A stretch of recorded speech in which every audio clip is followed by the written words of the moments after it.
You spend decades trading your vital energy for gold.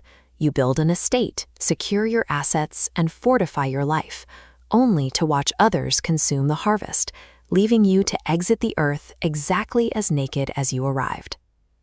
King Solomon observed that this cycle of loss often begins with the very institutions designed to prevent it. He looked at the structural roots of societal injustice and found a pattern. When the poor are exploited and justice is hijacked, the cause is rarely a single bad actor. It is a hierarchy of stone. Every official is shielded by someone even higher, a ladder of oversight that functions more as a fortress of unaccountability. In this system, the only thing that restores the balance is a leader willing to descend from the tower, a king who is personally conscripted to work the fields and get his hands dirty alongside the people. Distance breeds corruption. Without that direct connection to the soil, the structures meant to organize a nation eventually become the very engines of its decay. This rot doesn't just settle in the halls of government. It follows the successful home, past their gates and into their bedrooms, revealing a deep tension between what we own and how we feel. Consider the common laborer. Whether he brings home a little or a lot, his work earns him a sweet, heavy sleep. But the wealthy man is often found staring at the ceiling, kept awake by the very abundance that was supposed to make him feel safe. Fortune attracts predators. As assets grow, so do the opportunists waiting to eat them, until the owner is left with the one thing money can actually guarantee: the ability to gaze at a hoard that he can never truly consume. It is a cycle that often turns tragic across generations. A parent might sacrifice their own life to build a financial fortress for their child, only for a single stroke of bad luck to plunder the estate before it can even be passed down.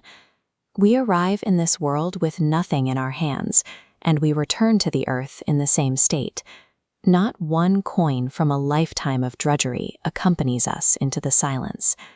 When a laborer sleeps more soundly than the man who owns the field, it suggests that external security is a fragile shield against internal anxiety.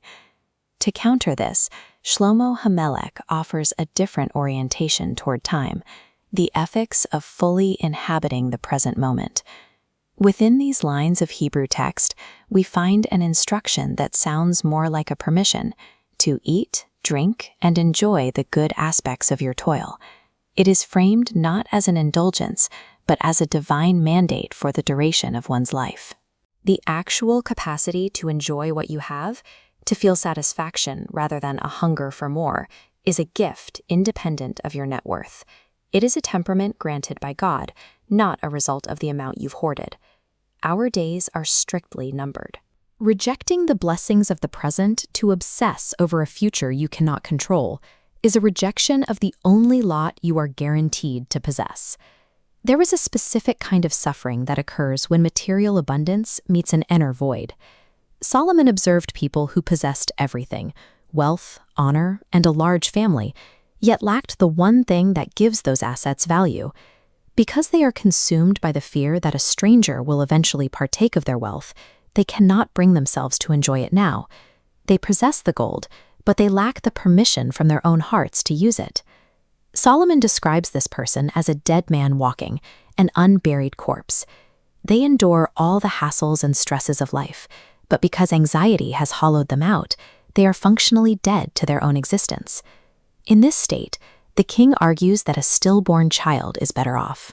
The stillborn arrives in futility and departs in darkness, never knowing the sun, but also never knowing the agonizing, conscious deprivation of the man who has everything but can taste nothing.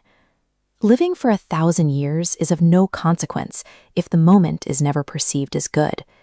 Without the ability to partake in the present, life becomes a painfully slow journey to the grave. The reason accumulation fails to provide peace is found in the mechanics of human desire itself. Indulgence can never quiet the self, because fantasy is always several steps ahead of reality. The appetite is a receding horizon. Beholding something yields more satisfaction than consuming it. Anticipation is more pleasurable than the thing itself. The sage points to the advantage held by the pauper, the ability to walk adjacent to life's experiences rather than being drowned within them. Chasing satisfaction through indulgence often ensures its opposite. For Solomon, the only path that doesn't dissipate into the wind is one built on mindful detachment.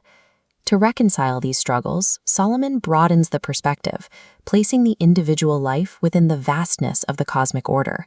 He points to an intelligent design, where everything in the universe was assigned its role long ago. We are specimens of a creation driven by forces far stronger than our own will or desires. This forces an admission of our own smallness. We do not know what is truly good for our numbered days, which pass like a shadow, nor can we predict what will come after us beneath the sun. Our task is to accept our ignorance, to see our lives as part of an incomplete story whose future chapters are entirely unknown to us. By stripping away the illusion of control and embracing this cosmic humility, we are finally free to inhabit the present as it actually is, rather than as we fear it might be. But the diagnosis goes deeper. Next time, we explore why King Solomon claims that attending a funeral is better than a wedding, and how the sorrow of the face can lead to a better heart.